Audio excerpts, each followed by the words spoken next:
And welcome, everybody, to another edition of PTR Radio here on the fabulous interweb. Mike, did we ever answer that question? Why do I know all those bad songs? Yeah. Working at the skating rink. Well, there you go.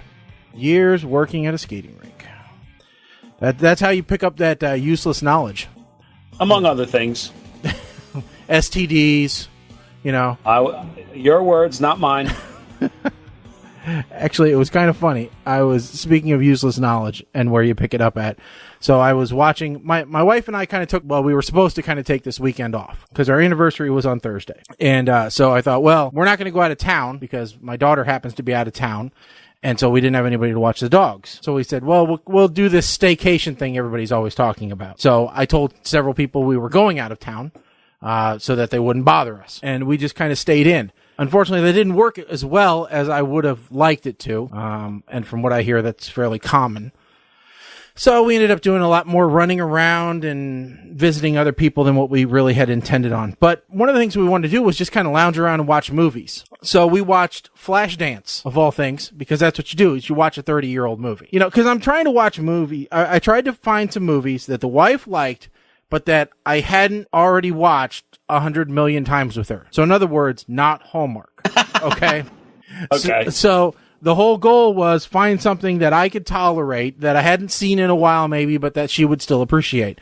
So that's exactly what I did. Was, I'm like, hey, we happened to talk about Flashdance not that long ago. She likes it. Download it. Everything's good. Unfortunately, the first copy I found was in Russian, and neither one of us speak Russian. So that didn't quite work. And of course she said, but all the songs were in English. I'm like, yeah, they haven't quite figured out how to change all those yet. They do listen to our music. So then I found a version in English. And the first thing she asked me is, what else were these people in? I don't know. And her answer, her response was, well, you watch all these movies every week. You're always watching these movies for the show. Why don't you ever watch movies with these people in it? How come you don't know if they've been in other movies? Because they wouldn't be in the movies that we listen to, or we watch, rather. Yeah, they were successful, at least in one film. And that almost automatically disqualifies them from anything that we would watch. Almost. So, let's see here. Yeah, so if you're listening to us tonight and you want to comment, either Twitter or YouTube is going to be the way, unless Mike wants to keep an eye on the Facebook feed manually, because thanks to Facebook's new privacy lockdown, they have disabled our ability to pull Facebook comments into our video production. Oh. So we are rendered useless on that today. Well, ain't that a bitch? Yeah. That reminds me. Let's bitch about Facebook for a second, because I got an issue with visitor posts all of a sudden. And I thought maybe it was just me that, like, my access to our page is not the same as yours. But no, I'm finding this on a lot of different pages. Visitor posts just seem to they go into the ether. Well, you definitely can't. When you approve them. Yeah, you definitely can't approve them and have them show up on your wall as if you had authored them. But they don't even show up. Well, that's been like that for a while. Yeah. Right? They used to show up in the sidebar, though, as approved visitor posts. As visitors posts, right. But now, like, I approved a post today, and I don't think it's there, because our loyal listener and soon-to-be father-to-be again, Stephen, alerted us to the death of the old man from Pawn Stars. Now, is he having Irish twins or what? I mean, is he going to keep this trend up till he gets a baseball team? I mean... Listen, I am not going to even fathom a guess or comment on it because while I like the guy and I know the guy, I don't know him that well. Well, yeah, we don't know if it's even with the same woman, but we hope so. Well, it is. That I know. Okay, good. Sorry, didn't mean to potentially get him in trouble there. It is with his wife, and I will say that he's a better man than I, because apparently he is the only one who knows the gender of the baby they're going to be having. And he has the results locked away until a time he feels it should be revealed. Oh, really? Yes. So I give him much credit. Hello, Teresa. Happy anniversary to who? I don't know. Maybe you. Oh, to me, probably, because I talked about my anniversary. Oh, okay. Yeah. Oh, the visitor posts, apparently that's been fixed, because today, Steven's post that we approved today showed up. Oh, well, good. All right, so Facebook listened. That was quick. Yeah. There you go. See, we bitch and things happen. But yeah, so right now we can't, like do what we normally do when Colin's mom types in. We can't overlay her onto the right-hand side of the screen, unfortunately. So, we'll just have to keep an eye on it, and Mike will just have to let us know how it goes. I will do my best. Yeah. But as always, if you watch us on YouTube or whatever, we will kind of keep an eye on that stuff too. But regardless, let's just kind of go into this. I did get a new toy, but unfortunately I won't be able to show you it in this video because it would make it so that Colin and I couldn't see Mike anymore. Yes. If I went into it too much. It's already happened once. I got a Firefox, I got a Amazon Fire TV box. Yes, box. So I've got the little cube. So if you've seen Doctor Who, it looks just like the little black cubes that invaded the Earth.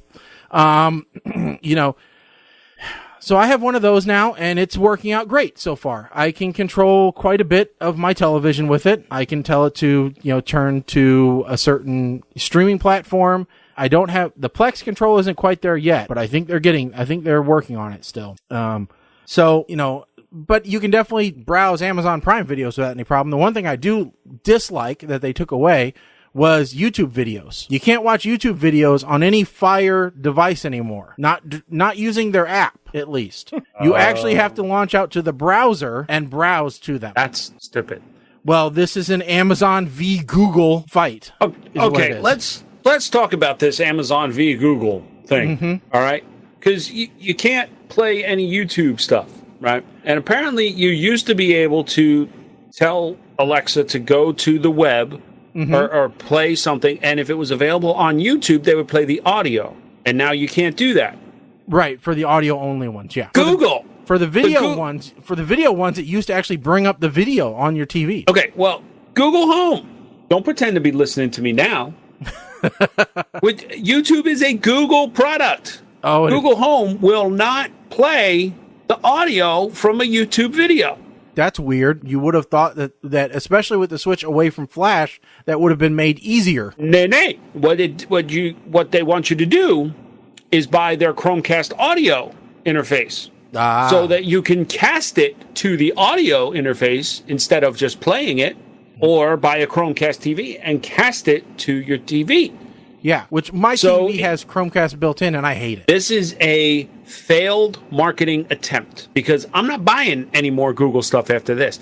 I have already found things where I know upstairs, because Kim has the Dot upstairs. I have asked Alexa questions, and it has done it. And Google bitch says, sorry, I can't do that yet, but I'm working on it. Yeah. Of course you are. It's a stock answer, yeah. So instead of getting the assistant, I got the damn project manager. Yes, you got the one who can only tell you things, can't do anything. Okay, so I actually had an extremely similar thing, which is I've just rebuilt my AV system, and I have the TV set up with the return channel back to the receiver, because that lets me watch like super high definition videos that I have digitally, direct from the TV, and it'll play the audio back. And I was like, oh, this is great. This works great. And then I was like, oh, well, I have all these other HDMI ports on the TV. So I will just go ahead and plug the computer and the Xbox and everything else directly into the TV. And then it will send the audio to the receiver. It'll do all the switching. Yeah. And then you just have to leave the receiver on one channel. And then the volume control on the Samsung remote actually tells the receiver to change its volume. Yep. Turning the TV on and off, turns off. Wonderful. Except I noticed that my computer says stereo only. I was like, stereo? I want surround sound, because I have a surround sound system. So I looked into it. The TV is only reporting stereo capability from its HDMI ports. Oh, okay. And I'm like, well, this is kind of annoying. And then I figure out everything else is stereo only. The Xbox is stereo only. So I'm like, well, this is really annoying. So I go out to see if I can figure out from the Samsung forums and stuff, how do I get my Samsung television to allow 5.1? Now, assuming that you're using a Toslink return cable, right? No, this is all HDMI. No, but your return from the television to the receiver isn't HDMI. No, it is HDMI. It's called audio, TV ARC.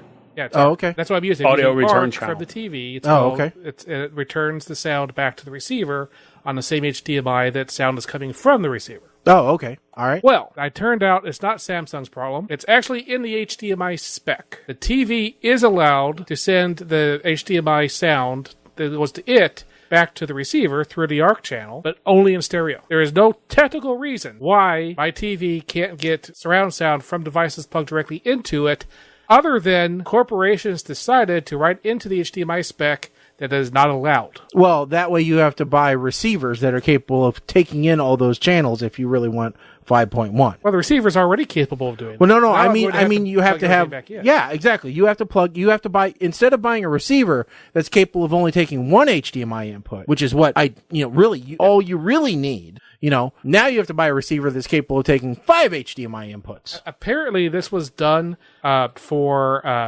piracy reasons, to make sure that you couldn't rip the full 5.1 stream by balancing it through the TV first. Right, which you can get around by plugging it into a cheap, by the way, not advertised, don't do this is bad, by plugging it into a cheap splitter, HDMI splitter. Or, just like putting the DVD directly into a PC and ripping it off directly. Yeah, but, but 99% of the public doesn't know how to do that, or isn't going to be bothered trying to rip it directly off of a... Yeah, well, just like 99% of the public's not going to try to bounce the sound through a TV to rip it off either. Let's go back to the good old days. Remember when we had VCRs and you just stack 2 VCRs and take that good old RCA cable and you just, one from the out into the other one on the in, and you just press play and record at the same time.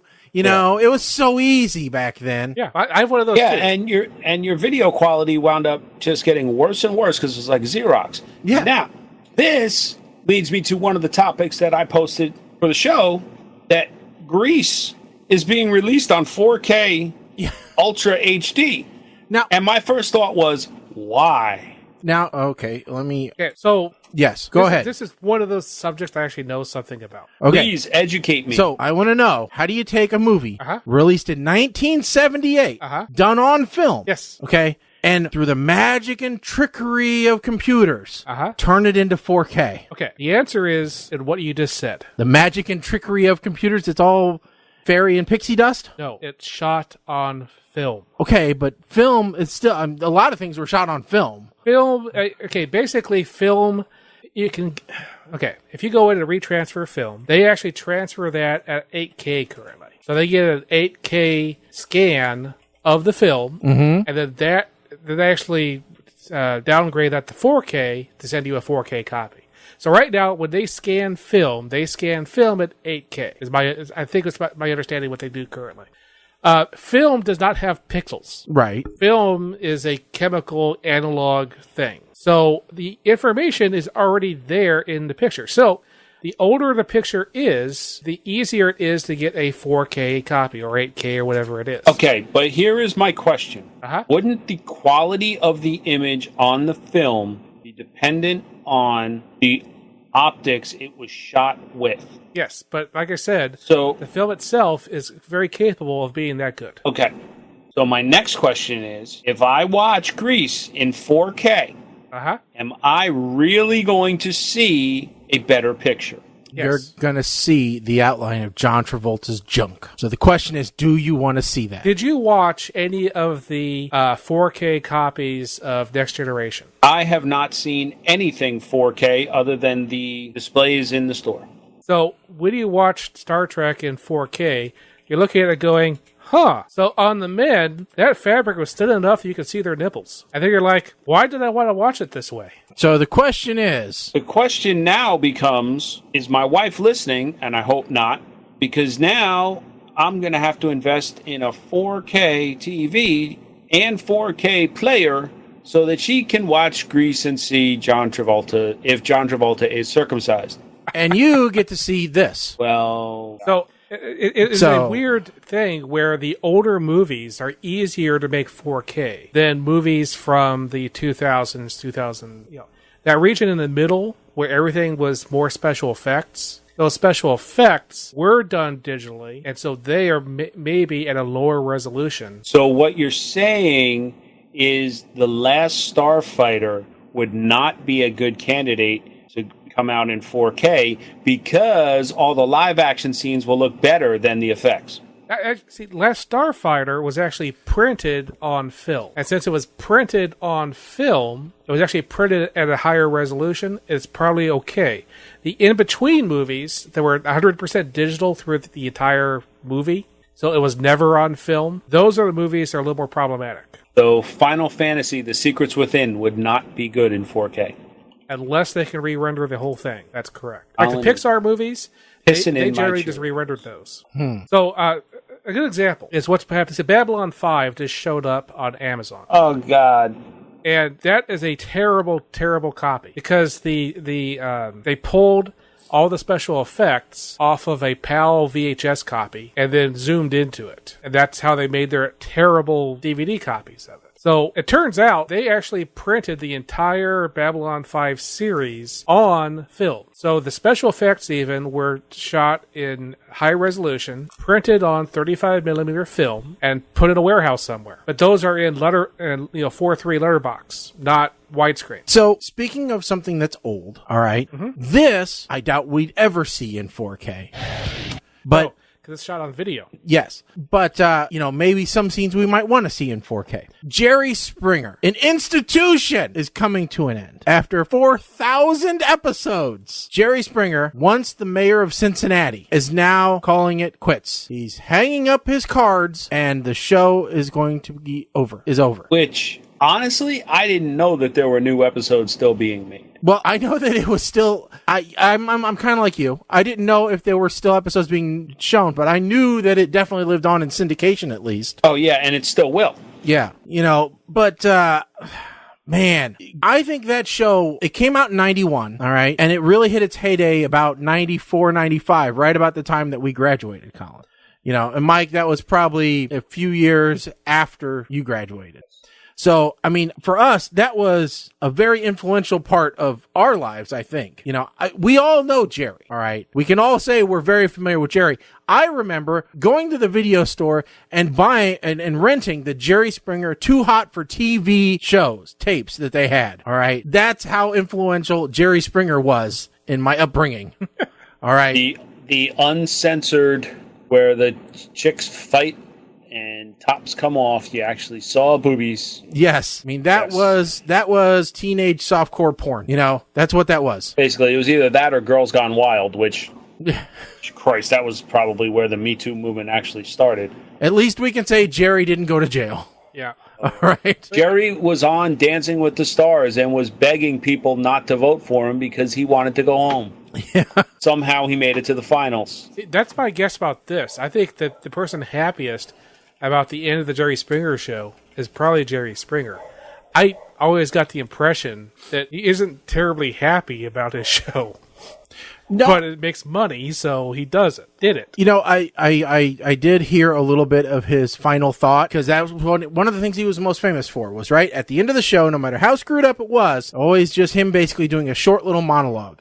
And his final thought was, during all 4,000 shows, he never thought that he was better than anyone that was ever on his show. Just luckier. And, I mean, Jerry had class. He worked in a classless environment, and he'll be the first one to tell you, just when he thought it couldn't get any crazier, it did. And there were always questions about, were the actors paid? Were the people paid? Were the stories made up? And I think there might have even been some proof to say, yes, they were.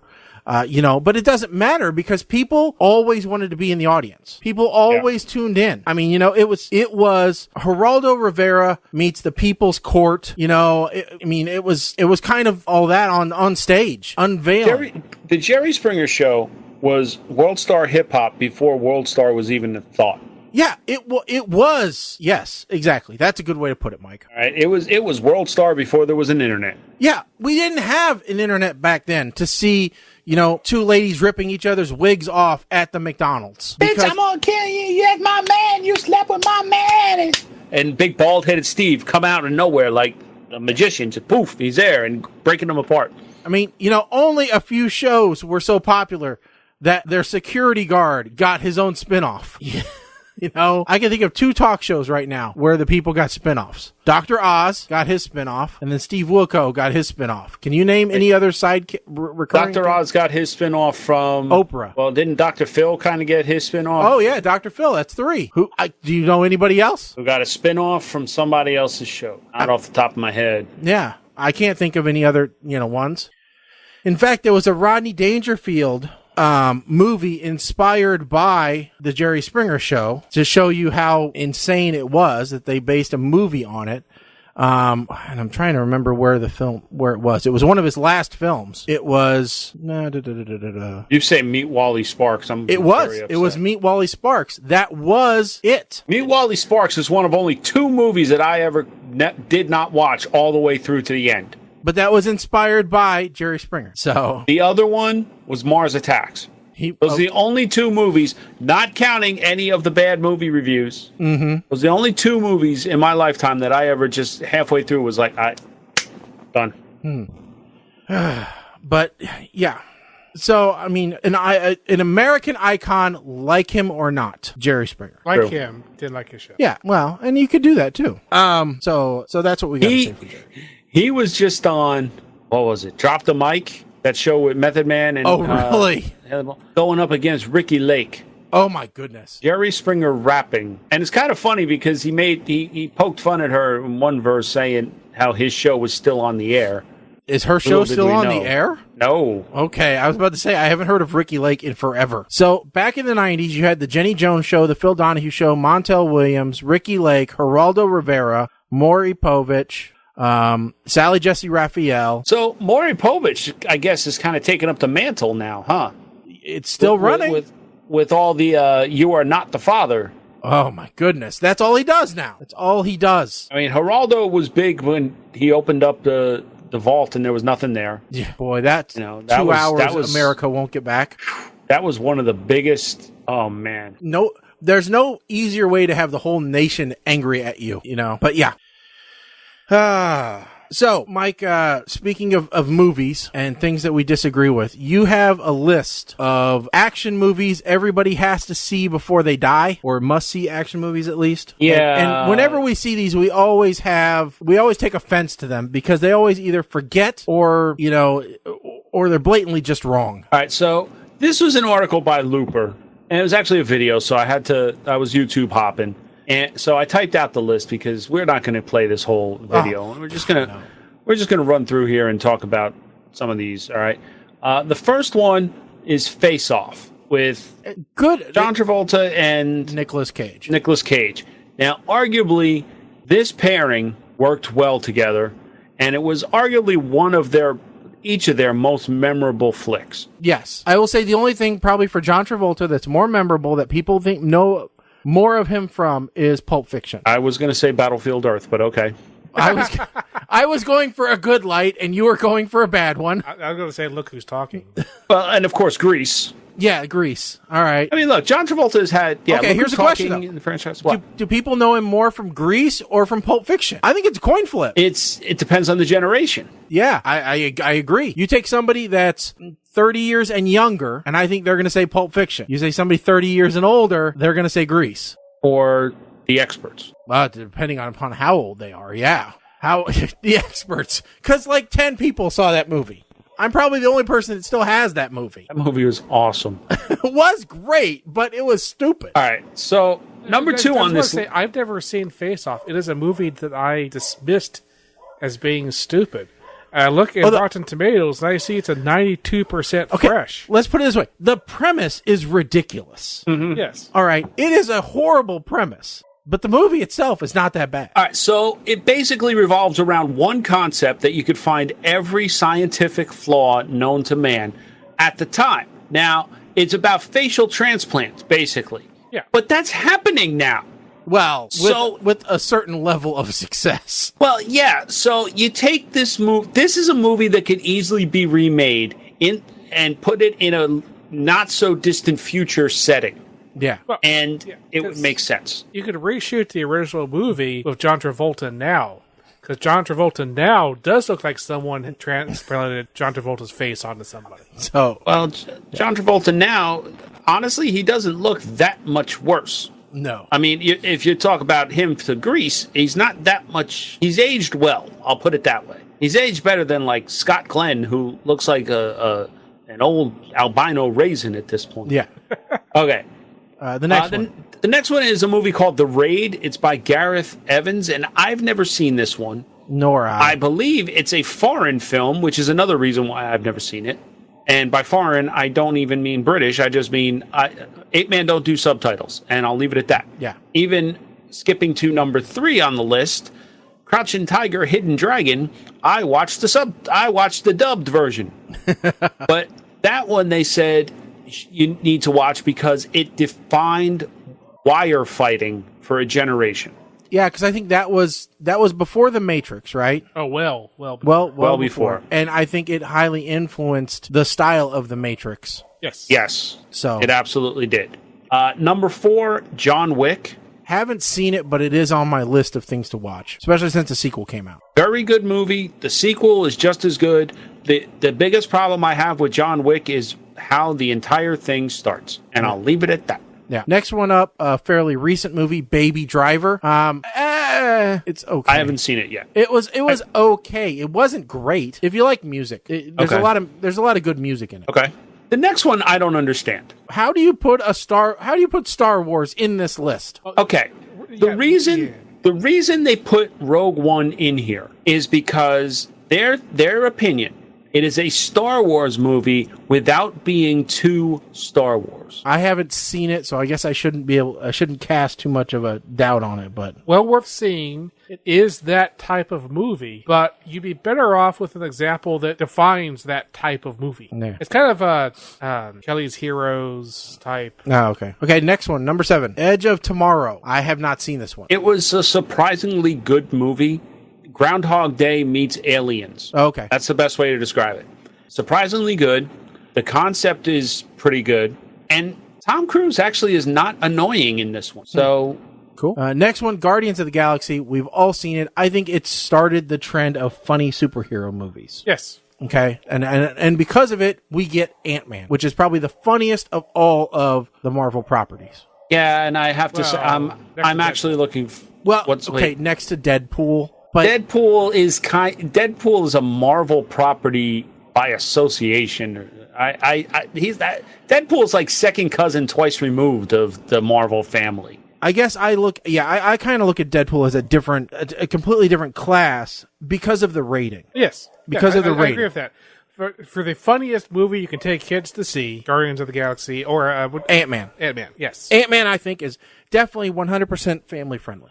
Definitely. Yes. I'm looking forward to the new one. Yeah, we need to pick a time to go. We need to talk about that. I think that's the next topic. Okay. All right. Next one, District 13. I didn't watch it. I saw the previews of the trailer. I've tried. Not District 9. Okay. Yeah, I think I saw the trailer for District 13, though. It wasn't something I was interested in. Ong Bak, the Thai warrior. This is it's a Thai Jackie Chan, and supposedly that's why you need to see it, to show that and the next one, Rumble in the Bronx, is a Jackie Chan. Yeah, so why do I need the previous one when I have... And Rumble in the Bronx was pretty good. Rumble in the Bronx is awesome. That is Jackie Chan's breakthrough movie. Yeah, exactly. Unlike his previous movie, which was like, what, Cannonball Run 2 or something stupid Well, like that? he did Cannonball and Cannonball Run 2. Yeah. He was in both of them. Which, Rumble in the Bronx is the one... But he was playing Chinese man there. Exactly, it was useless. Right. Rumble in the Bronx is how Jackie Chan became famous in the U.S. Next one, Casino Royale. Definitely action movie. There's no question about that. One of my favorite movie endings of all time. This one they said because it's a Bond movie without all the stereotypical Bond. My biggest complaint, though, is we all grew up with stereotypical Bond, and so I expect stereotypical Bond. I have an expectation there. That would be like Star Wars without lightsabers. They actually made the comment that Pierce Brosnan as James Bond nearly ruined the franchise. What? And bringing Daniel Craig in and basically reworking the formula is what saved the Bond franchise. I would not leave it completely on Pierce Brosnan because Timothy Dalton did a really good job of ruining James Bond. I liked Pierce Brosnan. I thought he was one of the better ones. Pierce Brosnan was fun, but the movies got stupid crazy. Well, yes. The first one was good. But I thought he did a good job of balancing, at least for an American audience. Yes. Of balancing. Pierce Brosnan himself was fine. The movies were awful. We got to get through this list or we're never going to get to what we would think is missing. Ip Man, I've seen it on Netflix a couple of times. I've never had any kind of inkling to watch it because, again, I think it's subtitled, so screw off. Yeah. Dread, the Carl Urban version. I really like this movie. Never watched it. I think it's dark like the original comics were, and I think he was really good, and I really wish there was a sequel.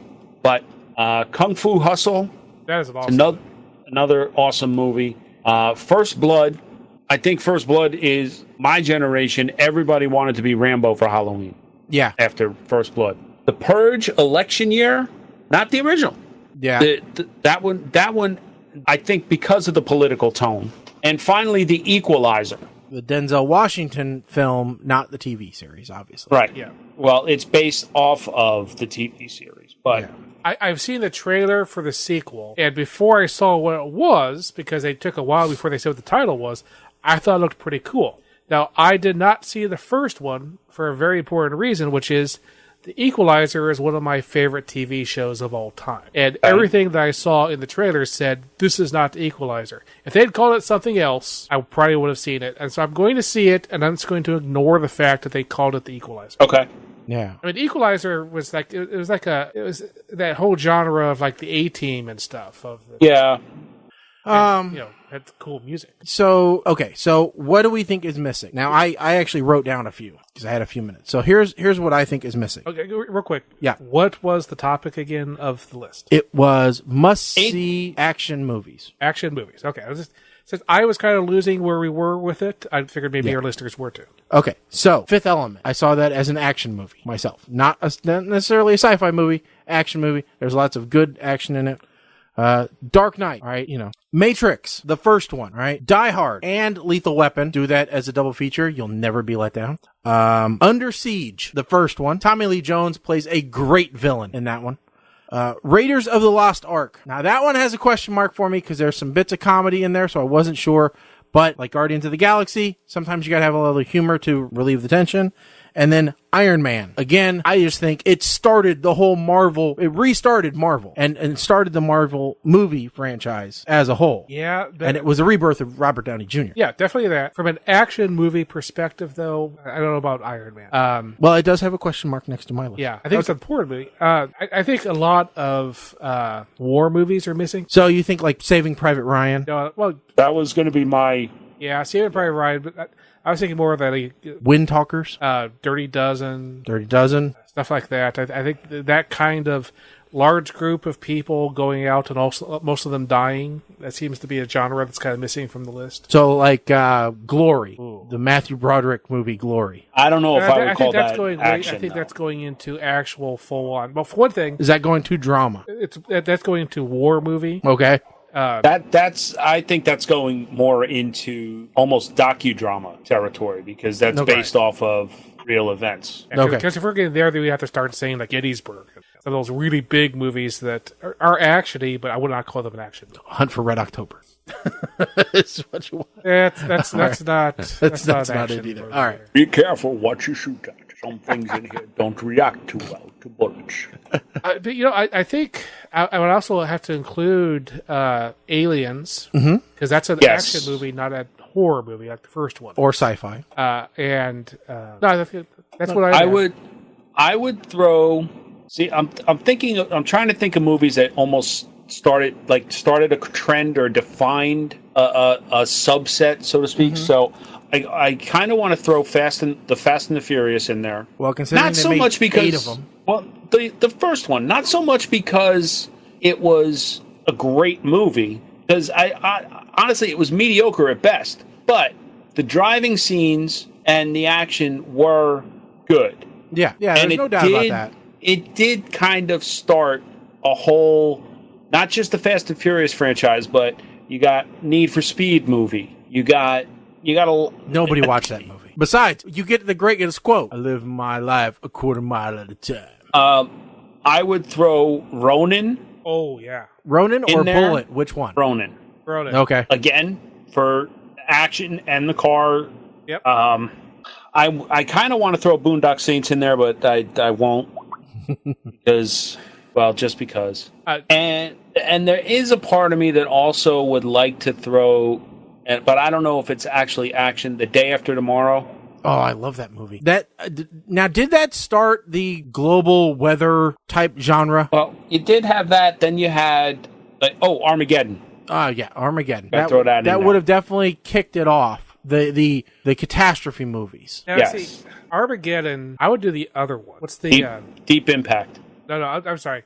The Clint Eastwood one with Tommy Lee Jones, where they're astronauts. Oh, Space Cowboys. Space Cowboys. I'd do a Space Cowboys instead of Armageddon. I don't think you could qualify Space Cowboys as an action movie, though. It gets into an action movie. Someone, Having a couple of action scenes does not define it as an action movie. Just compared to Armageddon. There's this.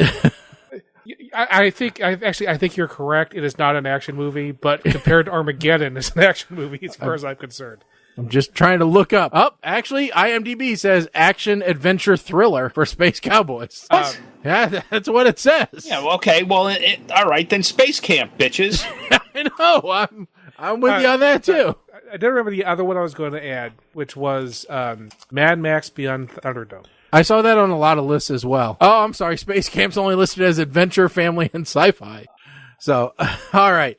Let's move on because we could spend all day in TV and movie. Briefly, but, let's talk about movie subject. Yeah, it comes up to us wanting to go see a movie. Yeah. So, as we discussed a long time ago, I had a movie pass. Right, which I actually wanted to bring up on the last show. I heard of a new plan called like CinePass. All right, because yours lets you in originally. I hear that the plans keep changing. Yes. But yours lets you in to see like 3 movies a week or something like that. I don't remember what it was. 1 movie a day. But you couldn't originally order tickets ahead of time. Correct. Still can't. All right. Whereas CinePass was wider open and you could order online. And so they were getting people in that way. And you could see the same movie twice. And you could it also applied towards 3D and IMAX movies. All right. And now I hear AMC, which is the theater chain around here. Mike, I don't know if they're also the predominant theater chain where you are, AMC? AMC is, yeah. Okay. Yes, they are. So AMC is now going, wait a second, whatever you can do, I can do better. And so now they are offering their own subscription movie package tied into their Stubs program. Now, what I've found out from other sources that I have, who have sources inside AMC, so AMC has been very unhappy with MoviePass. Oh, I'm sure. And it turns out part of the reason why they were so ticked off at MoviePass is that their new thing they're coming up with, they'd already been planning it before MoviePass revealed theirs. And so they were ticked off because their thunder was kind of stolen, and they decided they had to retool their idea a bit. Okay. Now, here's the thing about MoviePass. So it basically is a MasterCard that you run off your phone. You get 1 movie a day. When I bought in, it was $9.95 a month. For just regular movies. You can't do IMAX. You can't do 3D and none of that. Now, here's what's happened since then, though. So here in where Shaggy and I live, AMC has been renovating their theaters and putting in reclining seating. Also, they put in an IMAX theater. And they put in a bar. But we can't get food yet. The new theaters have assigned seats. Yeah. So when you buy your ticket, you say what seat. Now, if Shaggy and I are planning to meet up to see a movie, and it's assigned seating, I can't use my movie pass until I actually am physically at the theater. It makes it very difficult to pre-plan where we're going to sit. Because Shaggy can go ahead and buy a ticket, get a seat, and then everybody else can fill in around him. Very annoying. Yeah, and if we can't hold hands while we're watching a movie, it's ruined. Now, so AMC, $19.95, 3 movies every week. They could be the same movie, and you could do all the movies on the same day. As long as they're separated by 2 hours, according to what I was reading. Yes, just so you can't buy 2 tickets for 2 different movies and try to share with somebody. Because movies are 2 hours long. Right. With the trailers. With trailers and everything else. So you can go and have, like, it's Saturday, I'm going to do a movie marathon. I go see 3 movies, if you so wish. Or 2 movies, whatever combination. But it includes 3D and IMAX. Yeah, so it makes it really more usable for you. And you can pre-reserve your tickets well in advance. So I canceled my movie pass 2 days ago. Oh, yay! And tomorrow I will be buying into the new AMC plan. Okay. And I'm still debating on this because I'm like, you know what? I didn't even start going back to the movie theater until Colin told us about Sunday mornings. Sunday morning before noon, tickets are only $5 for the standard regular theater. And Saturday morning. And Saturday morning. And if you're a Stubbs member, Tuesday before 5, blah, blah, blah, blah, blah. All right. So there's more play times. But before then, it'd been like a year since I've been to a theater. So I haven't been watching any movies, at the theater at least. And so, but for $5, I can go and I can watch a movie. Now, it's still like $20 by the time you do popcorn and a soda and all that other crap, but who cares? You're going to do that no matter what. So, the wife and I have seen a couple of movies. We always double date with Colin, and, it's a fun time. So, but it is kind of a drag Sunday. As soon as you get out of church, boom, run to the movie theater so that you can make it there on time. Yeah. But the question is, will I see, because to make the $20 worth it, all right, you need to watch at least 3 movies a month during the regular time. Or 2 IMAX movies. Right. And so, I have to figure out, okay, am I going to find 2 movies every month that I want to go see? And am I going to make the time to see them? Because I'm interested in it, possibly, because there's a lot more movies out there that I would want to see than necessarily the wife would want to see. Mm-hmm. Because that's part of the problem here is the wife is picky about movies. She wants to go see that skyscraper movie. So there is no accounting for taste there. All right. But I'll end up going to see it because she's not going to go by herself. Me, I'll go by myself. I went by myself to see Infinity War.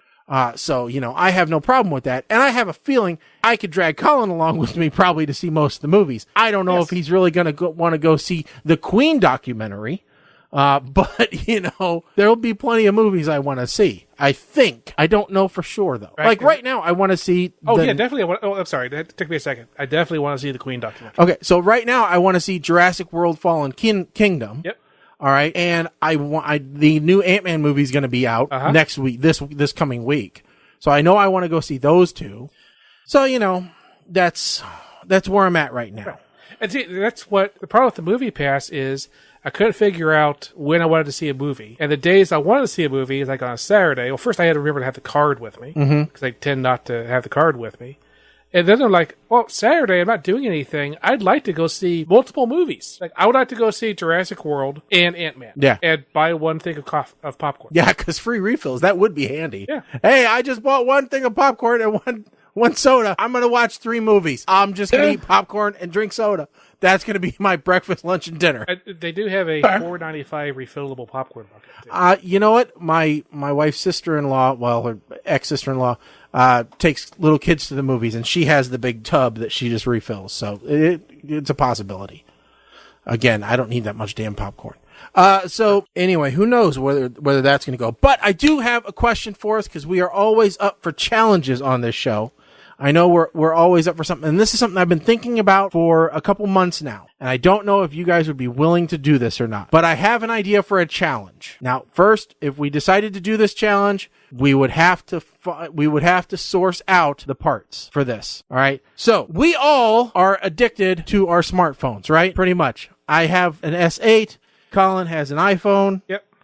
What are you rocking nowadays, Mike? S8 Plus. S8 Plus. All right. But do we remember the early days where we didn't have this beeping, buzzing, vibrating thing that told us every time we got an email or a tweet or a Facebook message where to relax, we would play Breakout or Worm or whatever, the good old days of flip phones. What if we were to return to the good old flip phone era for 30 days? Can't do it.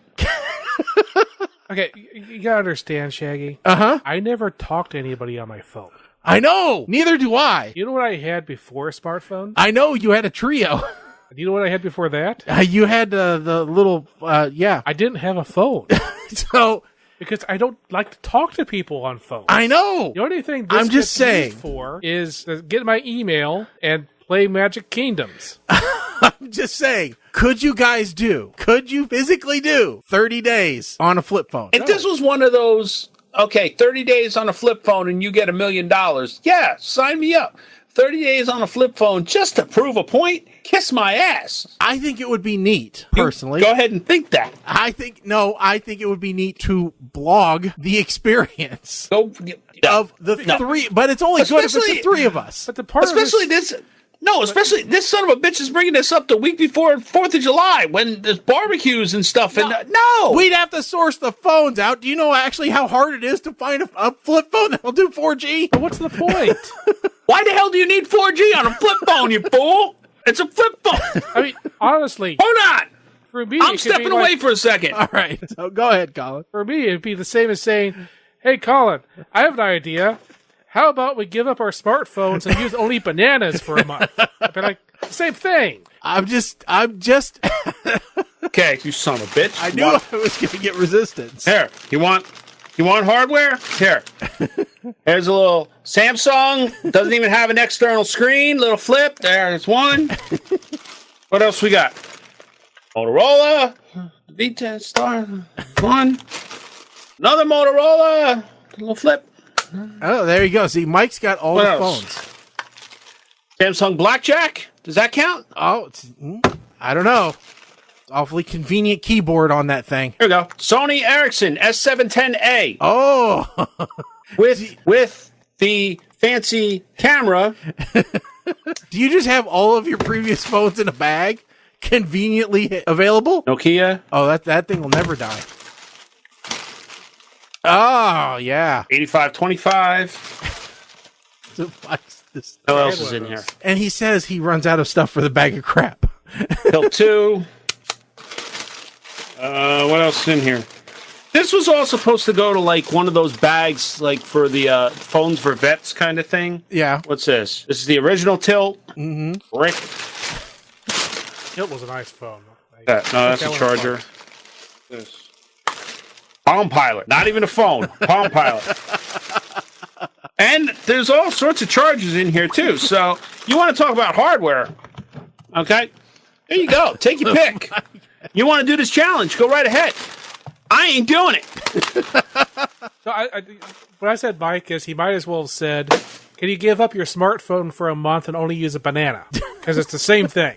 Boy, I didn't figure I'd reach this level of opposition. It's just the flip phone part of it doesn't make any sense. There's a reason why. There's a reason why I can't do it now. All right, I'm too connected from the business side of it. Absolutely, it just can't happen. And what would Mickey do in the Magic Kingdom without me to tap stuff for him?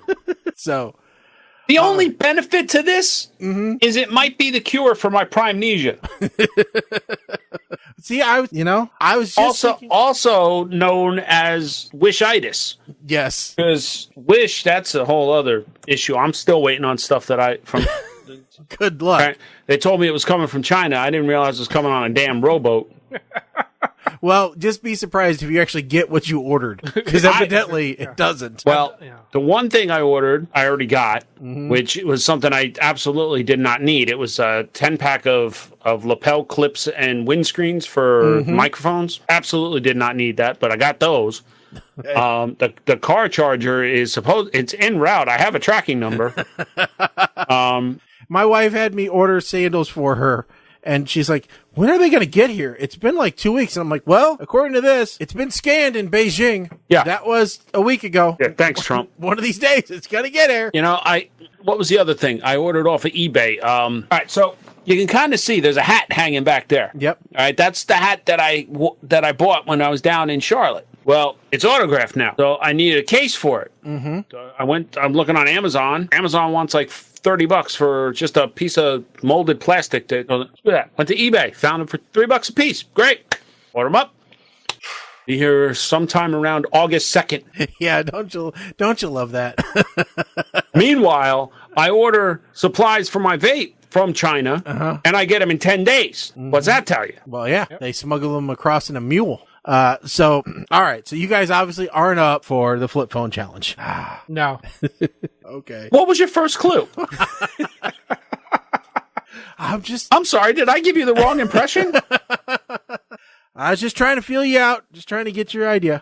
All right, well, here, let's talk about another thing that's coming up that maybe we want to figure out how we can work this in, if we want to work this in at all. Instagram has now switched. They are now allowing you to upload longer videos. Now, we don't upload any videos to Instagram right now. Occasionally, we'll throw something up there. We did the getting to know the PTR hosts on Instagram. Sometimes they'll see pictures of the birds, whatever. But here's the issue. Instagram, unlike the rest of the world, wants video in portrait. You know, because that's convenient. That's dumb as hell. Yeah. Although I have to be honest with you, I wish I could break my wife of this habit because she takes video of dogs at the shelter and she's doing it in portrait. And I'm like, come on. Now, the upshot is if I decide to do something with it for Facebook, I have the 2 black bars on the sides that I can put text on. Yeah. But so even America's Funniest Home Videos says hold your phone sideways when taking a video. Actually, on your phone this way, not looking this way. So yeah, so they want us to do it that way, which means that if we want to do any part of the show on Instagram, which I think if we do a part of the show on Instagram, I think maybe we should start out with doing the movie review segment, cut out the movie review segment and put it up on Instagram for people that want to get introduced to the show and how bad some of the things we put ourselves through are. But that'll require a little bit more tweaking from me because I will have to make it so that we just put whoever is speaking in the middle, because that is the one point of the show where we traditionally don't switch off between ourselves. Well, I'm looking at the quadrants here. Yep. Mm-hmm. And I'm thinking, Shaggy's brilliant. What if he took the quadrant and just kind of stacked everybody to make us portrait? Then we're sending out. I don't have multiple configurations. I'd have to really work on that, and boy, I don't know if that would work or not. I don't know. Maybe that would take some work, especially. I don't know. Maybe, Mike. Now you're making more work for me. Good idea. Tell you what, I'll do that. You use a flip phone for a month. I was going to say, I hear there's an app for that V577 that I flipped out. So, all right. And we are doing the movie review that comes up in about 20 minutes. This week, 2 movies we're going to be doing are Star Quest: The Odyssey and Battle Space. We actually call these movies. Well, they're in the column marked. Can I just put that out there now? They're in the column marked movie on the spreadsheet. Let's just put it that way. Speaking of other things, we talked a little bit about Fire TV and stuff like that, because I won't say the name because it'll activate mine and everybody else's in the world. But they are putting voice assistants in hotels now. This is bringing up some privacy concerns. Mm-hmm. Yeah, I don't like it. So there are 2 hotel chains which are doing this. In fact, they are starting off in the Disney properties, I think, offering this. This is just okay. So it's going to turn into where they're doing this now for free, but people are going to start expecting it and going to be like, okay, well, it's a $5 additional charge if you use the voice assistant per night. Well, here's what they're doing. They are doing it in North Carolina and California right now. Who goes to North Carolina? Well, they're doing it in the Charlotte. Oh, Marriott. wait, I did. They're doing it in the Charlotte Marriott City Center in North Carolina and the Marriott Irvine Spectrum in California. But they're also going to be introducing it in 8 other U.S. properties, such as the Westin Hotels and Resorts, St. Regis Hotels and Resorts, Aloft Hotels, and the Autograph Collection of Independent Hotels. So what they're doing though is they are using this to get you to either not call reception as often or to purchase more in-hotel services. So these are going into the higher end hotels that actually have services that you would otherwise, do through some type of a reservation. So you can get, spa days, in-room massages, you can order room service, you can set your wake-up calls, do all that kind of stuff that you would have normally done via the phone, anything that concierge recommendations, those types of things, dining, reservations, that kind of stuff. You can do all that now through the little tube on the corner.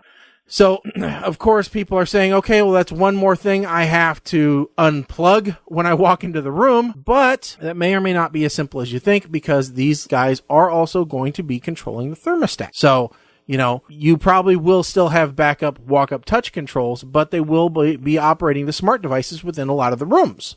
So whether they have smart lighting, smart furnaces, air conditioners, etc., those will be done through the voice assistants. This is an IT nightmare. Yeah, I think that it is a little bit of a nightmare from an IT perspective, because that's obviously more devices than to have to try and manage. Supposedly, they are also building in so that you can temporarily link your Amazon account, so that not only can you get the Mike syndrome, where now I can order things remotely while I'm on vacation, but you can listen to your Amazon Prime stored music or purchased music. No, there's no way I'm attaching my account to anything in a hotel room. Yeah. Well, okay. Well, there's the other problem that I'm seeing. Like, if it's connected to the lights, all right, that light goes out. How do you gotta have, it's not as simple as calling Juan or Pablo to go up and change the light bulb. Now, you need somebody who's able to program that bulb to that specific dot. And if it's done, or whatever they're going to use, and if it's done wrong, you're going to say, hey, turn my lights off. Meanwhile, the person next door is going to be like, oh, crap, it's a blackout. You get it programmed wrong on purpose, and you go, hey, it's rave time, and the next person, the guy next door's got the lights going on and off. They're not using the bulbs. No, they're not using the smart bulbs. They would be using smart switches and things like that, so that it's a much lower chance of failure. Yeah. I still don't, I don't know, man. I'm not worried so much about Alexa listening to me. When these things were first being discussed in these articles, the articles were making them much more dangerous sounding than they are.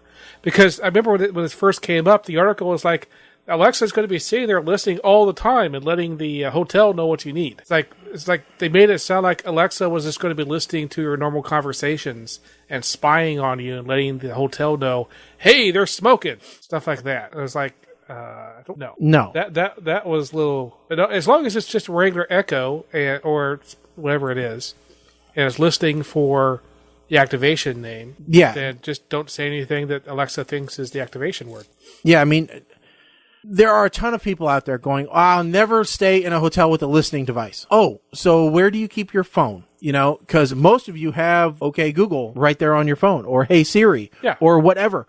You guys, people say they want to get away from listening devices all the time, but hey, guess what? You've got one in your pocket, and it's designed to listen. That's what a phone does. And there's much worse ways for hotels to, yeah, I could just put fake smoke alarms with microphones in every room if I really wanted to listen to what was going on, and you wouldn't know the difference. Yeah. Now, here is another, since you're talking about this, you said you didn't want to say it because yours would wake up. Mm-hmm. I don't like this trend. It seems to be mostly on Fox shows, where at the end of the show, want to hear more? Hey Siri, open up Apple Music. Yeah, that's annoying. And they are not supposed to be doing that if they have any relation with Apple or Amazon or Google. There's all three of them have agreements in their advertising that says, hey, your channel can't do this. Yeah. Because boy, did Burger King go through the ringer when they first did it. Because they were the first ones to exploit that, security hole, if you want to call it that. I think it's been well known since it accidentally happened to Microsoft when the Xbox ads were turning off people's Xboxes. Yeah. So...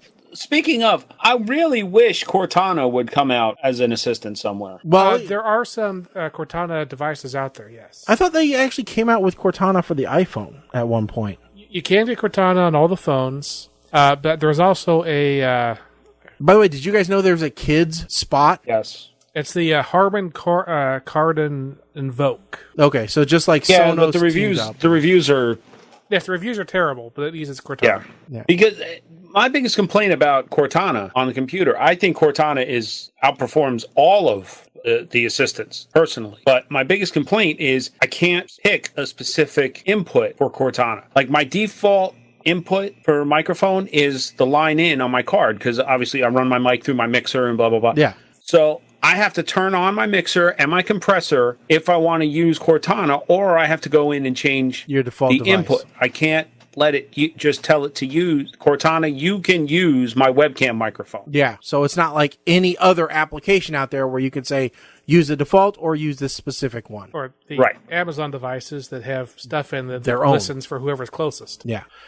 So I use Amazon devices. I do not use any Google devices.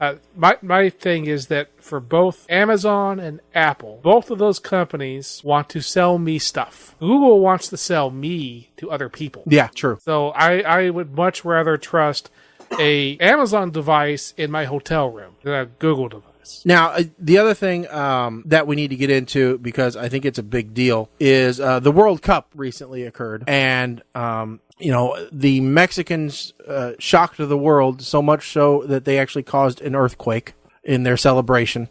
Yeah, that's... Which is not the first time it's happened, which is the crazy part. Celebrations cause earthquakes. So be careful. Celebrate responsibly. But, Mike, you had an interesting PSA that the Russian government actually put out because they were hosting the World Cup this year. Do you remember about that? Where is it? I don't remember posting something about that, but... All right, here. I will give you a play for it. Russian lawmaker says no to sex with World Cup visitors. Tamara Planova, head of the lower house of Parliament's Family, Women, and Children's Committee, warned Russians against having sex with foreign visitors during a radio appearance on Wednesday. More specifically, she warned Russian women against getting pregnant by visitors, hearkening back to the 1980 Moscow Olympics. There will be girls who meet men, and they will give birth, Politanova said via translation. Maybe they will get married, maybe they won't, but the kids will suffer just like they suffered after the Moscow Olympics. It's the children who suffer and have suffered since the Soviet era. If you do have sex, don't mix races. But Politanova wasn't done with simply advising residents against trysts with visitors and the perils of being a single mother or a child born out of wedlock. She clarified that if you're going to have sex with a foreigner, just to make sure that the partner is white. If it's another race, then it's even worse, Politanova said. We should give birth to our own children. I'm not a nationalist, but nonetheless, she added. I am a nationalist. No, she says, I'm not a nationalist. But nonetheless. But nonetheless. Stated, and I said, to finish off the statement, but nonetheless, I am a nationalist. Yeah. Well... And this does harken back because there were a lot of women who got pregnant during the 1980 Olympics because of all the visiting Olympians. Now, America boycotted those Olympics, so they weren't ours. Yep, they weren't ours. 1980 Summer Olympics. Yes. Okay, I was going to say, because the Winter Olympics were in Lake Placid. Right. In 19. But what's interesting is you would think, oh, she's just making this up, or this is unfounded, or it's just based on history. But it's not. Burger King of Russia, which by the way is not owned by the same parent company as Burger King here in the United States. I just want to put that out right now. Burger King. So we don't get sued. Burger King apologizes for offensive Russian World Cup pregnancy ad. Moscow Burger King has apologized for an extraordinarily insensitive advertisement that promised Russian women a lifetime supply of free meals and a cash prize if they were to become pregnant with a child fathered by a World Cup soccer player. What? The chain launched the campaign on Russian social media outlet VK, promising a payment of $47,000 plus a lifetime supply of Whoppers. The offer was extended to girls who managed to get the best football genes and, quote, lay down the success of the Russian national football team. The indication being that the offspring produced by such a liaison would grow up to be soccer stars. It is a reward for the girls who would get pregnant from the international football superstars, the message continued. Burger King has since pulled the campaign off social media on Tuesday and admitted it was, quote, too offensive. In a statement released to USA Today Sports on Thursday, Burger King's media relations department at its U.S. headquarters apologized for the clearly offensive promotion that the team in Russia launched online. Now, Candy, I don't even know what to say about that. Now, I honestly don't. Other than, can we define what did you say, a year's supply or a lifetime supply? Lifetime supply of Whoppers. Okay, is that like Happy Gilmore with the card? I walk in and I get a Whopper anytime I want, or I think so. Is there some kind of limit, like one Whopper per day? I just want to. Just the parent or for the kid as well? I don't know. That's a good question. I need I need qualifications on this ad. Because listen, I'll try and get pregnant for a lifetime supply of Whoppers. I'm just saying. I tell you what, if you get pregnant, you're getting more than a lifetime supply of Whoppers. All right. Pretty much Pampers. every doctor spinoff that we've talked about, I will be on. That's right. You can bet your bottom dollar on that. Now, I'm listen, trying to find the other ones because evidently this isn't the only thing that Russian Burger King has done. I'm not surprised. In a previous advertising blitz, they used a caricature, of a female rape victim on their advertising. Okay. No, listen, we're going to change this topic because there's something we got to talk about before we get to the movie reviews. Okay. We absolutely do. And this is the cure for world hunger. Okay. Well, since we're talking about gene manipulation anyway, breeding the biggest and the best, Mike, lay it down for me. What am I going to be eating? Brontosaurus burgers, baby. Ooh, like Fred Flintstone? Yep. Apparently, the Jack Horner, not the little one who's... He's got his thumb stuck in a plum, right? This is an acclaimed paleontologist and was a consultant on Jurassic Park. He said that dinosaurs could be roaming the Earth again because scientists will be able to revive them for real in 5 years. Now, Shaggy's comment was there are no less than 5 movies telling us that this is a bad idea. And I do agree, depending on the kind of dinosaur that you want to revive. Anybody who revives a T-Rex deserves to get eaten. That's right. Or a raptor. Right? But think about it. Reviving a Brontosaurus could provide enough meat to feed a small country. Now, Yeah, but how much Unless that food would country they is have vegan. to eat? Now, weren't we supposed to be cloning a woolly mammoth not that long ago? Wasn't that supposed to be something that happened after we got the goat done or the sheep done? We were. And it was happening in Cincinnati. The problem is Harambe died. Okay, why the hell would we clone a woolly mammoth in Cincinnati? Were they trying to get on the Jerry Springer show? They do know that it's over, right? Because that's where Harambe was. Okay, but wait, why do we need a gorilla to clone an elephant? Because he was lonely. Okay, but now that's why he was protecting the kid. The kid saw he was lonely. The kid climbed over, jumped in there. Harambe was so happy he was trying to play with the kid, and the sons of bitches shot Harambe. that's right. Because when you were doing the dinosaurs, you had to get the missing DNA from frogs and stuff. Yeah. So when they were doing it for woolly mammoth, they needed some from a gorilla. But I like that. But see, now here's the problem, though. Like, Colin, you said, how much food would the Brontosaurus have to consume? And yes, well, it would be plants. Yeah, so right? Don't we Right? have problems with grazing rights now? Wasn't there a big farmer thing? Like No, a but big see- cattle thing? Okay, but there's a reason why I want this to happen, okay? I have an ulterior motive. I want to piss off every vegan out there. Okay. Okay. Because I understand that. Not only would this be... It would solve world hunger. It'd be eating up vegetables and plants that they love so much, but it's solving world hunger with meat. And this would be the first time you could honestly say that a species was introduced for the sole purpose of becoming food. That's right. I'm sick. They can't say that we're hunting it to extinction. We're actually bringing it back from extinction to hunt. Listen, I have no problem if you're a vegan. I really don't. I could care less. You don't want to eat meat? Fine. More meat for me. That's right. But for you to go around preaching that you love animals more than I do because you don't eat them, for you to jump in and say when someone says, "Oh, I was at ShopRite and I got expired milk from the refrigerator," oh, well, if you were vegan, you wouldn't have this problem. No. No, you know why if you wouldn't have that problem, if you just looked at the top of the gallon of milk, it tells you when it expires. Just read. Yeah, and you'd have Don't be dyslexic. and you'd have spoiled soy milk. And I want to piss off the vegans by solving world hunger with meat. New title. I want to piss off the vegans. Now, here's the thing, Mike. You don't actually have to clone a Brontosaurus to have a Brontosaurus burger. Because, so I was watching a new British show. Okay. Disqualified. Because it's British. It's about What do they know? It's a comedian who likes to worry. But he sent a correspondent to talk to this scientist who was cloning beef burgers. So basically they had the cells, and they were culturing the cells and growing enough of them to have a burger made out of beef that was not cut from a cow because it was grown. And so the guy asked him, so can we make other kinds of meat burgers? He said, yeah, so if we could find some T cells from a brontosaurus, could we grow those and make a brontosaurus burger? And the guy was like, yeah, I guess, but why would you want to?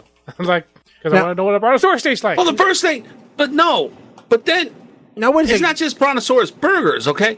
I want the real brontosaurus. This way I could have a rib the size of a Chrysler minivan. Oh, that's good too. I'm just saying, we may actually be able to grow brontosaurus burgers. Now, wait a second. They ate the cloned burger. And as I remember, the chef who prepared it had to basically douse it in ketchup and mustard. I mean, they made it a regular burger. This was a different story. This was different people. This burger is not as bad as that one. Okay. It is, but it had no fat. The problem is it doesn't have any fat. They have to add fat to it to make it good.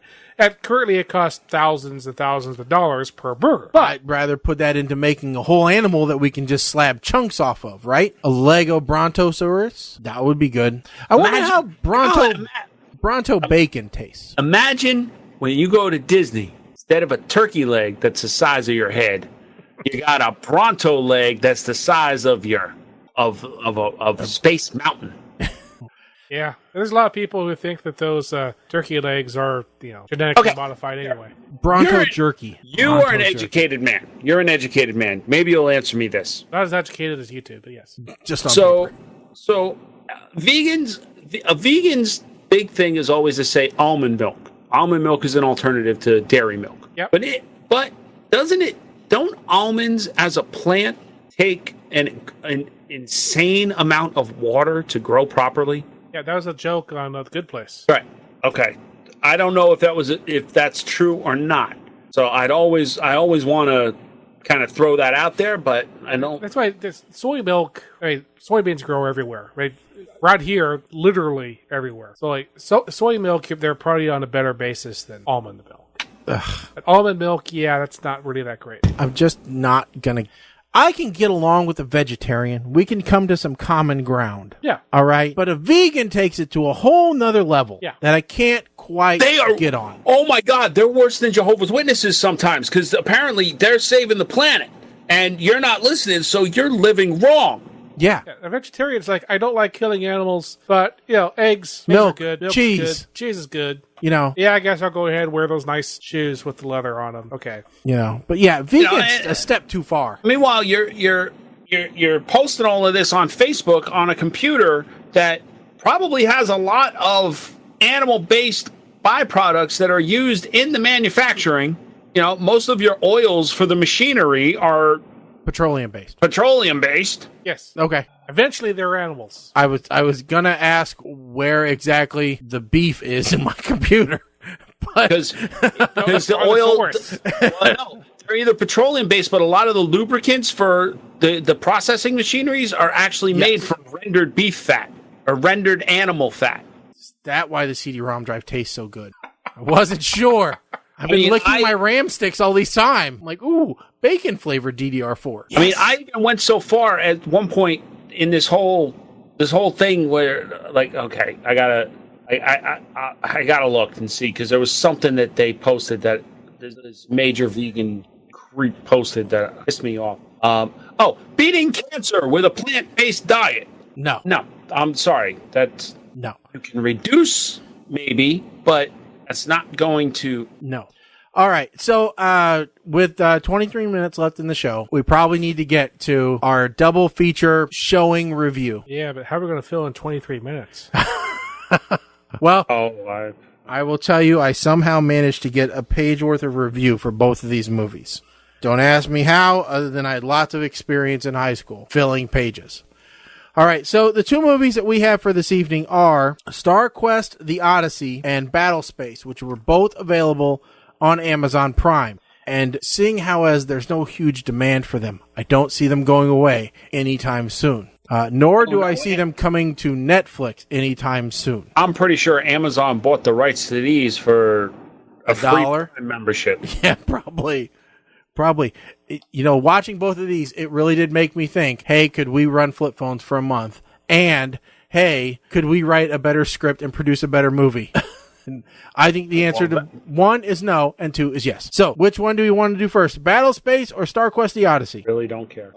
Actually, let me see, because I think I might have referenced one and the other. I know I probably did, but I can... okay, let's do Star Quest first. Star Quest first, all right.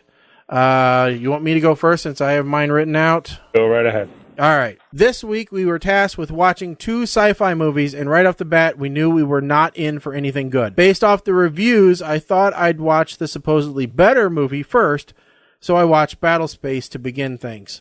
This is another case where the ratings really can let you down. According to the ratings, Star Quest The Odyssey should royally suck. I mean, it got 1.5 out of 10, whereas Battle Space is 3 out of 10. That's 50% better. Don't get me wrong. Star Quest The Odyssey is no Last Starfighter, or Spaceballs, or Star Trek. For that matter, it doesn't really even hold a candle to Star Raiders The Adventures of Saber Rain. However, I will say that at least they tried to steal as many elements from Star Trek as possible to try and make a good movie.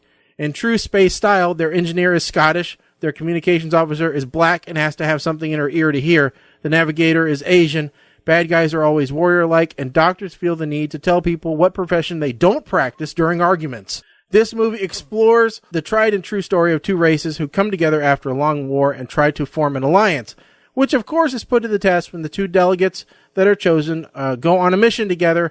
And obviously the best command decision is to put the very familiar adversaries together rather than send them separately. What doesn't work for me is the small sub-story in the middle of the main story. Really, the small mutiny and resistance should be story enough for the movie to survive. A mystery that we'll never solve is why they think they can sell a DVD of this movie for $9.99. I mean, how many friends and family do these people have to warrant the pressing of this film? So the remaining question is, what's my rating? Well, that's complex, because on any other day, it might be lower. But because of the watch order, this gets a meh from me. It's another classic situation of they benefited because the other movie was so horrible. Okay. I'll go and go second, Mike. That's okay. So, Star Quest, The Odyssey. Now, interesting is having Quest in the name, because the music in this movie sounded just like the music from the old Sierra games that had Quest in the name, like King's Quest and Space Quest.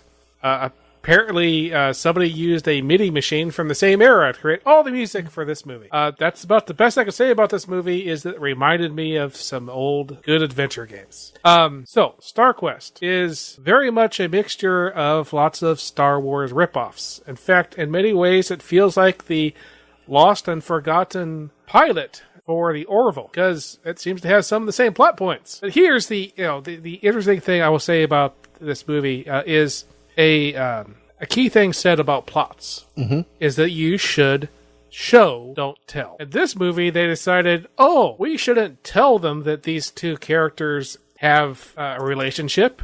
I'm reading this just to make sure that I actually have the right movies correct, because they're stupid. Okay. These 2 characters have a relationship. We should have many, many minutes of watching them have a relationship wander around a city so that we all know they've had a former relationship. Lots and lots of show, because they didn't have anything else to do, I guess. There's the scene early in this movie where the ship breaks down. And the way that the ship breaks down is a washer has fallen off of a bolt. And the engineer holds up a bolt bought from a hardware store. This is the cause of the problem. And you're looking at it going, really? You couldn't even paint the bolt a different color? It's just a bolt. And that's just a washer. It's a metal washer that someone cut in half. So this movie was not, the plot does not finish in this movie. It's very episodic, like it was actually a remake of Star Trek, and they only made like 2 or 3 episodes and then stopped. And you're left with the interesting question of who actually broke that washer? Because obviously the bad guy who was very angry, and he took that direction of being very angry by yelling a lot and pounding on walls. Very good at yelling and pounding on walls. That character definitely did not do any sabotage, because he wasn't smart enough. So obviously somebody else on the ship did the sabotage. And that was the biggest thing that I brought out of this movie was, I wonder who actually did the sabotage. I shall never know. This is meh -2. I'm not sure what we've given that. Is that VERP or is that... VERP sounds good. We'll give it a VERP. I forgot the most of the bad guys in this movie, which is the, maybe not bad guy, but They are combination Borg, Romulan, Klingons. The Borgulons. Yeah. Mike, you're up. So, when the movie starts and the title card of the movie doesn't even fit on the screen, that's a very, very bad sign. They teach you that. I'm pretty sure that's one of the first things they teach you in film school is make sure everything fits on the screen. I love how they're using a Star Trek font. All right, we talked about all of the other rips of Star Trek. They actually used the Star Trek font for the credits. The more we watch, I'm seriously, was this ripped from a VHS copy? Because everything is off the screen. Like even like scene titles, like Planet Ugulon or whatever, is off the screen, halfway off the screen. It starts, there's an opening with a fight scene between our two main characters, and the fight scene made Battlefield Earth look like it was Oscar worthy because I have the engineer with the accent. I've seen better hand-to-hand fighting in backyard wrestling videos on YouTube than I did in this movie. Maybe this is where I know a couple of these crone guys from. I don't know. Should have killed him. That's a classic movie blunder right there. Because but after the two crones fight, the other one's going to come back and do something stupid. Classic bad move. I don't understand why writers always feel the need to put some kind of love story in these films. I mean, we got two going on, and there's just no need for either of them. There's only two people on the away team. Now, if this was a real homage to Star Trek, there would have been a third guy in a red shirt. Crone detector goggles, a.k.a. steampunk prop from Amazon Prime. Love the smoke detector that's being used as a beacon for aiming the second love story. This time, we're about to die. Do your job. The dude's all hurt but I love you. That's sweet. She's dropping the salt crystals pieces, or he gathered up all of the pieces of rock salt that she dropped as the breadcrumbs. And guy's hurt on the bridge. The Asian guy's hurt on the bridge, unconscious. But he goes down to get the doctor, and he's got time to make all kissy face before. He's hurt, but he's critically hurt. He's hurt real bad. You have to go help him, but wait. I love you. Now, this got to puke. I mean, look, seriously. The movie literally gave me a headache. It looked like it was shot using one of Shaggy's beloved flip phones. Acting that makes high school plays look like works of art. And then adding in the little bloopers during the credits, you know what? That's a giant hell no. Yeah, puke. All right. No two ways about it. Two things before we move on. One, did you know that this released in USA, Russia, and Japan? Okay. And it was also known as Space Trek for the Japan release. And the budget on this, just so that you know, for some context, because it's important, the estimated budget on this film, $125,000. Okay, according to IMDb. Wow. So not exactly sure where that money went. Must have been the special effects. Well, I think part of it was the desk file organizers that they cut in half and put on the walls of the spaceship. Because Mike, I don't know if you noticed that, but that's what it was. Yes. The greatest. Most of their props were just painted desk organizers. Most of their set came from Lowe's or Office Depot. I think we didn't say is that there's literally 5 people on the entire ship. That's very small. I mean, that's why crew. there's no red shirt. There's nobody else on the ship. It's a very small crew.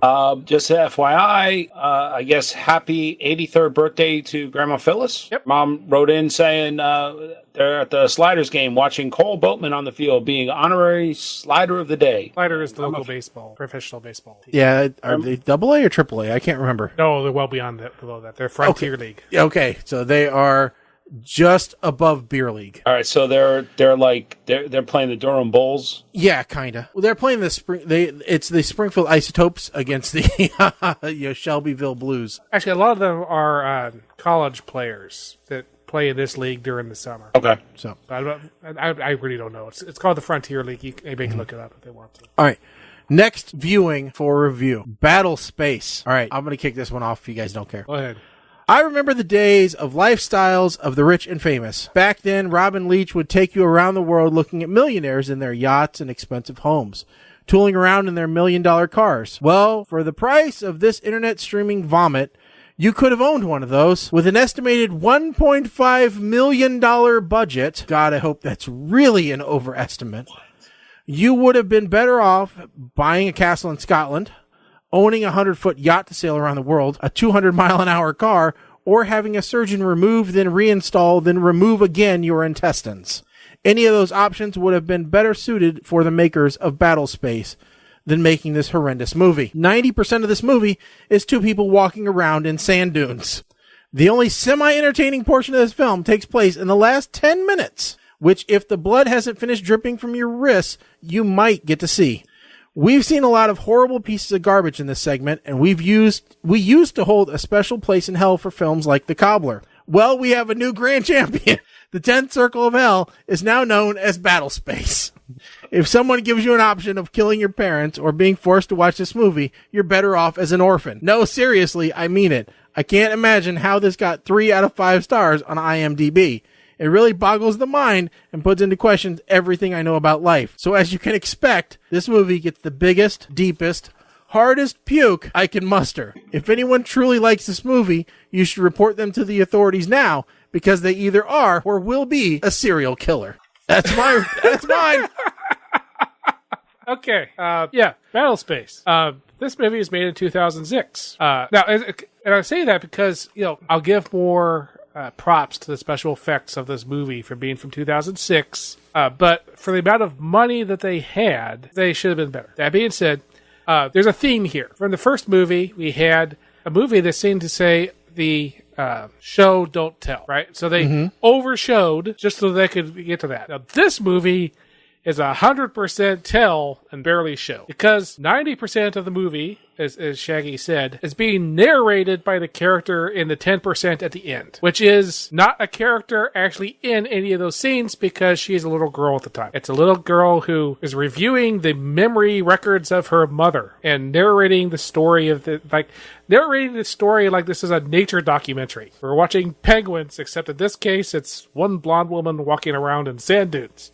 Oh, this movie is bad. And what's worse is it doesn't make any sense. This is the worst script I've ever heard. Here's the entire script, except without the narration. Mm-hmm. So, character A is in a battle. I don't even know their names. So it's just character A. She's in a battle, and then her friend decides, our ship's about to be blown up. Let's get in this escape pod. Then she contacts High Command, I guess, and finds out that her friend is actually a bad guy who's in love with her. And then instead of killing him like they told her to, she just kind of hits him and then leaves so that strawberry jelly can drip on his face. And that's really good strawberry jelly because he spends a lot of time eating it when he wakes up. And then it turns out, yes, he really is a bad guy and chases her over sand dunes for a while. And then it gets to a point where, more friends show up in a ship, but it gets blown up. So then she's traveling a little bit more. And then she is, the sun is beating down on her and she's dying. And she looks dead laying on the sand. And the bad guy comes over with a ship and then sees that, she's dead. He says bye to her. And then his ship rockets out into space and keeps going for a long time as the planet gets smaller and smaller and smaller and smaller. And then, she's not dead because the magic planet is helping her by giving her eggplants. So she eats eggplants that come out of the ground by God giving them manna. But then it turns out that her systems are wrong, and the thing that she was going to, the rocket that she was going to stop, launches before she thought it was going to and blows up the Earth. Yeah, but she finds a ship and tries to stop it beforehand and then rams into it and dies, but doesn't stop the Earth from getting blown up. But a memory crystal in the base of her skull gets left behind, and that's what her daughter finds. And then her daughter decides, I'm going to find a time machine and go back in time and stop all this from happening. But instead, she gets trapped at the end of time, just like Doctor Who. But, the TARDIS isn't able to help her because it runs out of power. And then this other guy shows up because he's also trapped in time. But he just wants food and stuff and tries to order around, so she kills him. And then some mystic watcher things show up and say, hey, you gotta kill yourself or the universe can't restart with another Big Bang. So she goes, okay. And gets in her ship and dives into the Big Bang and kills herself, and then the Big Bang happens. But she leaves a memory crystal, which apparently is supposed to be found by the Earth on the second time around. And that's the end of the movie. That's the entire movie. There you go. Spoiler alert. Spoiler alert. I've saved you. I've saved you your life. Yeah. You know what? I just because I actually do like the stupidity of all the early scenes where they're like they found Colin gives it a smile. No. Just because the entire beginning section of the movie for their spaceships, they're like using a naval warship. And it was just kind of, all the ships look like submarines. So I'm giving it Verp again. Okay. Wow. Mike, Verp from Colin. Another movie that looks like it's a bad VHS rip, or maybe my video card's going bad. I don't know. Either way, let me just pop a few Advil before I start. If nothing else, I'm going to say that the visual effects are better in this than in StarQuest. It actually reminds me a bit of a Doctor Who episode as far as the level of the effects. I don't know, maybe just me. No. So the guy's name is Usul, bad guy, the spy, double agent guy that's in love with her. I'm wondering if this is a nod to Dune. I don't know. Voiceovers are getting old real quick in this movie. Real quick. Suddenly, as I'm watching it, I'm getting the Mad Max Beyond Thunderdome vibe with them walking through the desert and with the gear that they're wearing. What's Australia? And that's where a lot of the budget went, because they had filming locations in New York and Australia. So I guarantee you, these bastards flew first class or on a private plane, and that's where most of their budget went. Good old XLR cable. Shaggy, I didn't know XLR cables could carry high voltage to recharge nanites. Did you? No. This is where the rest of their budget went, is their guns are not just spray-painted Nerf guns. They look like they had actual prop guns made. This movie with the walking through the desert is now a close competitor with Lord of the Rings as nominee for Best Picture, where the plot focuses on walking. In the desert. Okay. And there's celestial starships that look like leftovers from Star Raiders. They with advanced sensors and circuitry and all. And I'm going to hide myself under a thin layer of sand, and they'll not be able to find me. I didn't know that would work. What the hell is going on? There was one point where I moved my cell phone about 17 times because the music sounded like a call was coming through on my cell phone, and it was too close to the speakers. So now I thought my sound card and my video card were going bad. Main character dies. Still in voiceover hell. Elevator music while they're going up. The two dudes are going up. It's a nice touch. Kidding me? We have rednecks in the future. I've gotten my upgrade, but he's still waiting. Yeah, he is. I'm sitting here for an hour, praying for this movie to finally end. And when it does, I'm just like, seriously, that's the ending you're going to give us? Gentlemen, going off the books here. And as the creator of the puke to Snikey scale, I am officially creating a rank lower than puke. Uh-oh. This movie earned it, and that's not a good thing. But this movie has earned the first ever kill it with fire.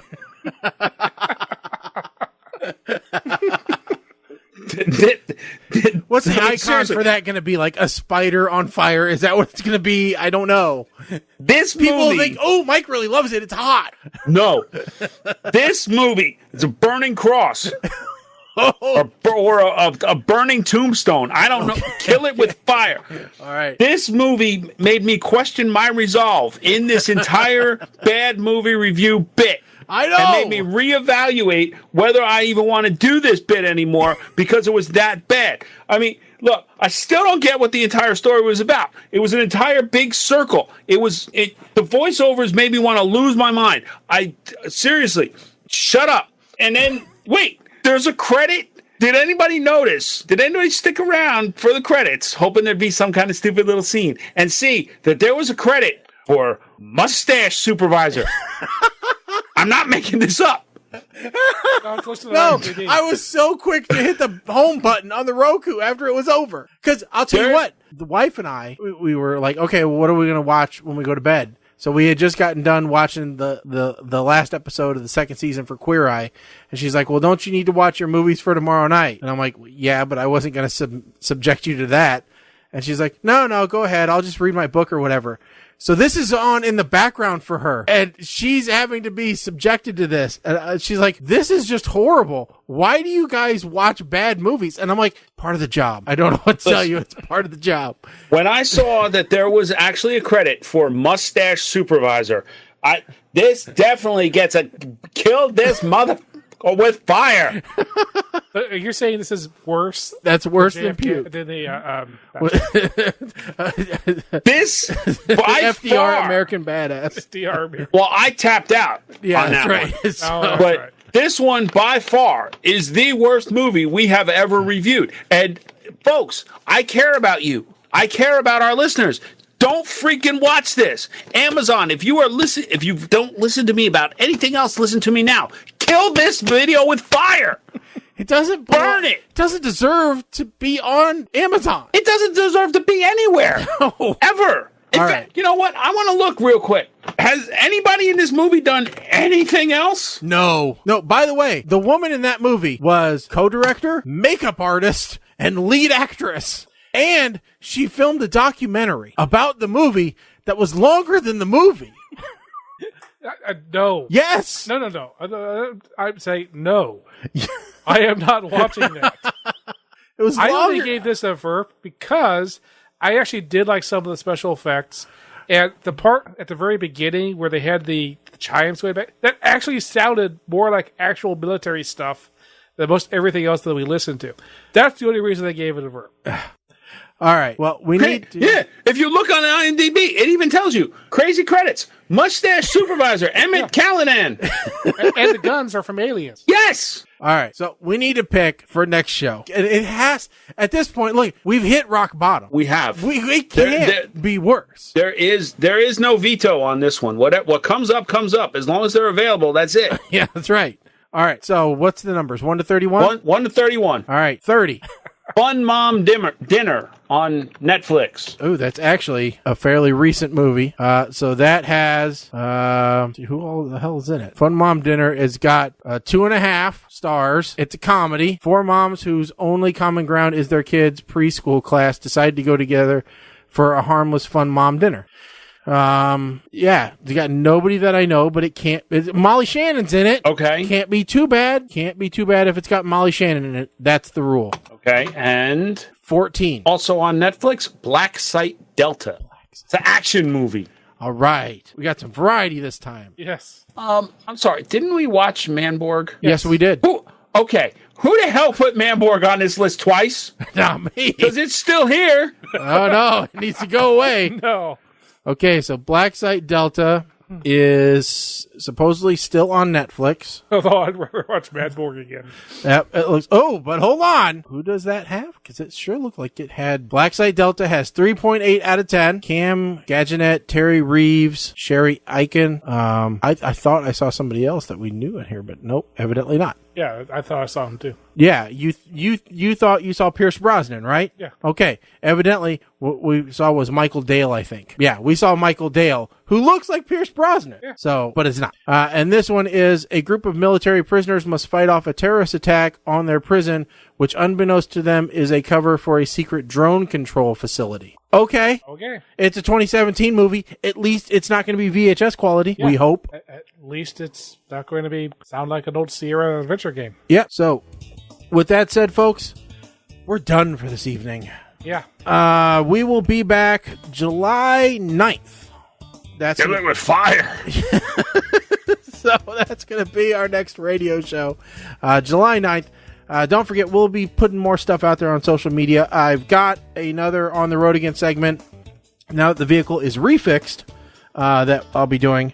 And so that did find the problem? Yeah, I blew another transmission. So I will give more information about that on the next show. Yeah, so we'll be back July 9th. Don't forget, subscribe to the podcast. That's where you get a lot of bonus information, as well as Facebook, Instagram, Twitter, at PTR Radio. I want to thank all of our new listeners, because we've gotten a ton over the last few weeks who at least signed up to listen to a episode. So if you listen to one, give us 3 episodes to get stuck in your brain.